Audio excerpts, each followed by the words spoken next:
What will the manufacturers do with so many unsold vehicles? The manufacturers, it's not really their problem right now, because they're sending all these vehicles out to these dealers, and then it becomes a dealer problem. See, when Ford sells a vehicle, we're not these manufacturers' customers.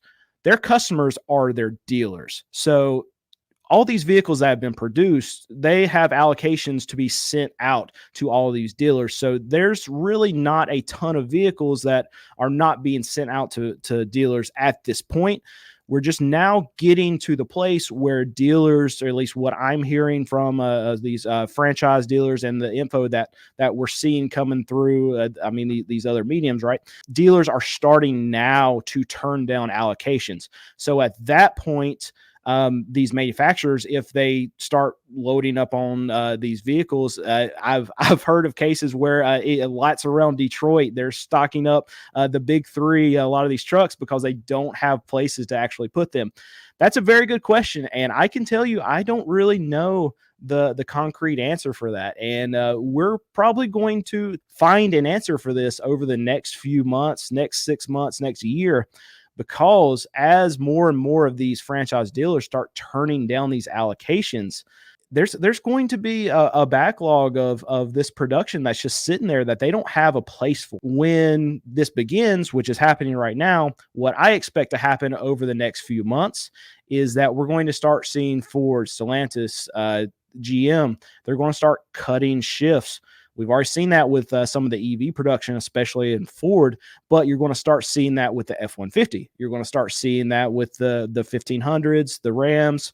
When they start pulling back shifts, if then they don't get to a production level with where they want, then they're going to actually start shutting down plants if it gets to be that bad. If the economy keeps getting worse, if people continue to not buy these trucks and allocations continue to get shut down, it's going to be bad for them, and then they're going to have to start cutting labor and cutting production, and that's what I would assume would we're going to start seeing that trickle in here and there. So, what is the most common question your buyers ask? Probably just how much can they get this car for? Because a lot of times we have like $2,500 on a car that's posted outside, and they'll come in, and it's the regular operating procedure. And I want customers to do this, is just to ask if they can get a lower price, right? Because you come to a car dealership, you're supposed to negotiate. Some customers come in that have seen me off YouTube, and this is one kind of issue I've had with my sales manager, is I tell them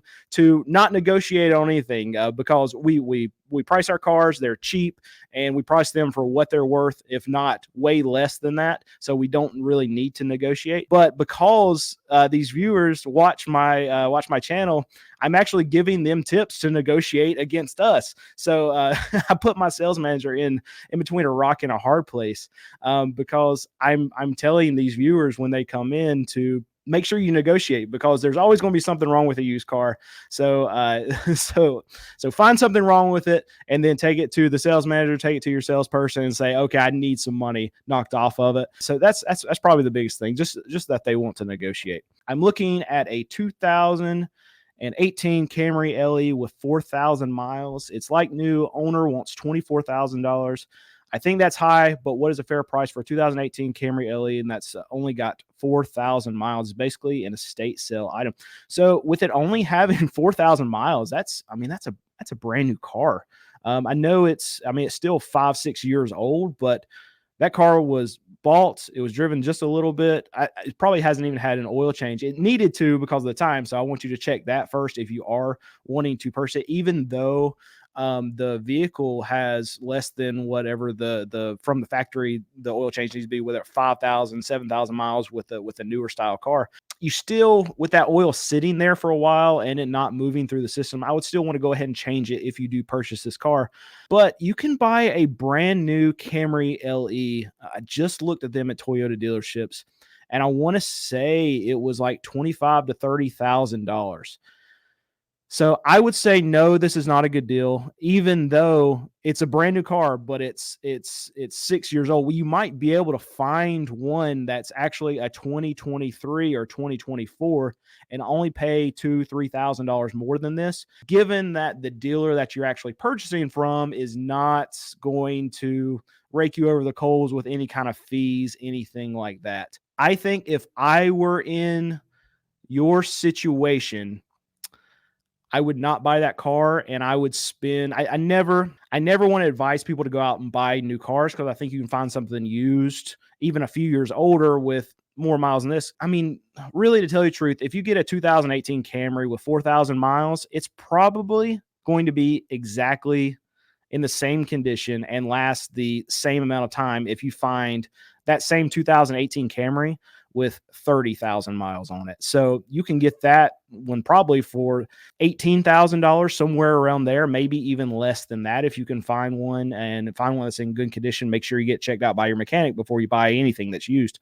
But that's what I say. I never want to advise people to buy something new. But in your situation, if you're looking to spend this much money on that particular car, I would tell you just to go spend maybe a little bit more and go get you a brand new one. So that would be my opinion on that. So you might be watching this and not even know this, but this is a brand new channel. So if you could do me a favor and hit that subscribe button, it would really, really help me out. What is your thoughts on Lincoln SUVs? I mean, it's their expeditions for the most part. The Navigators are, and the other ones, I can't even remember the name of the small, but they're Fords with better packages. They have more features and stuff on them. The newer ones, I'm guessing you're asking about those.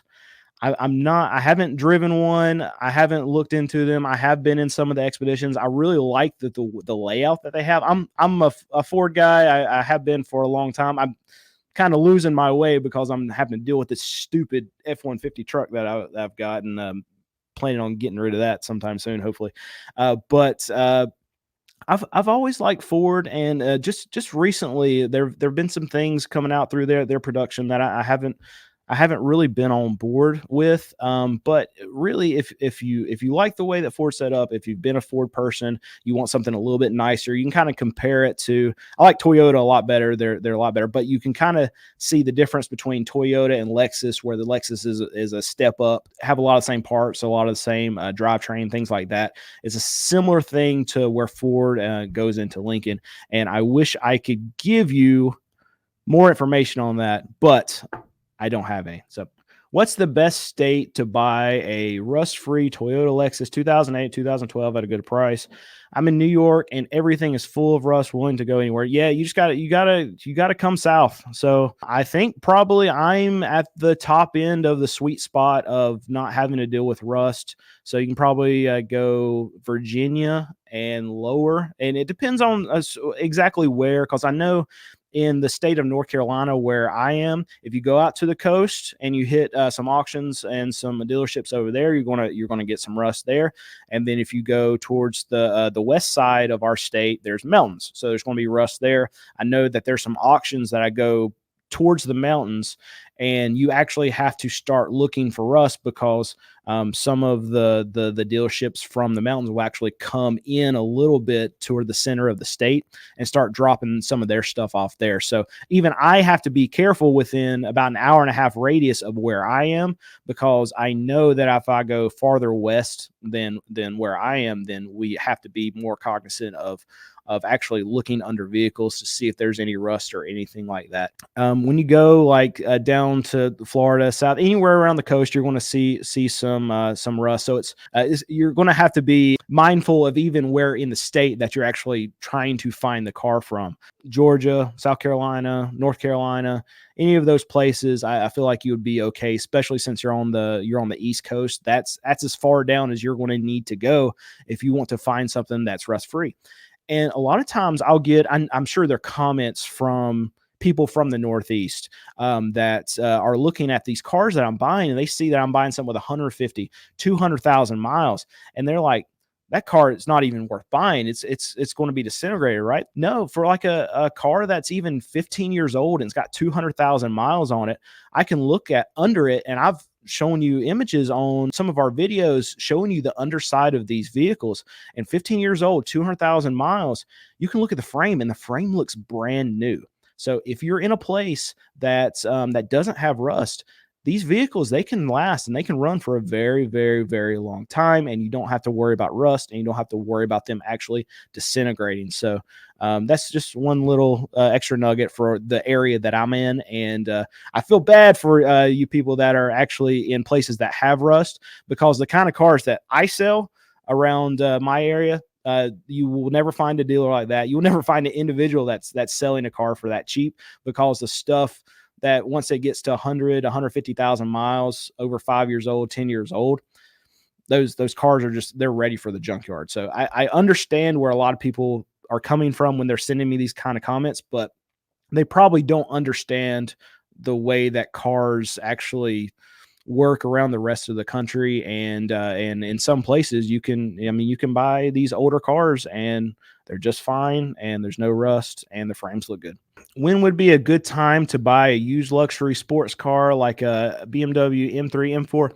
So you can really probably look at this just in the whole vein of the entire car market, right? So if you're looking short term, if you need to buy a car within the next, I'd say 6 months or so, the best time that you're going to be able to get a deal is going to be at the end of December this year. So right when you're getting close to the turn of the year, right after Christmas, that's the best time for you to go and poke these dealers. That's going to be the slowest time for all these dealers. So you're going to be able to get the best price at that point. But if you're looking long term, you want even a better deal than what you're going to get at the end of this year, then you need to wait till probably the end of next summer before prices are actually getting what I would say potentially good. Because what's going to happen is, okay, it's going to be slow time for dealers from now until February of next year. And then so there'll be a slow trend down of prices. We still don't have a lot of inventory in the system, so there will be no crash. There will be no massive whoosh down. There'll just be a slow trickle down of prices. And then what's going to happen is tax time is going to hit. It hits every year.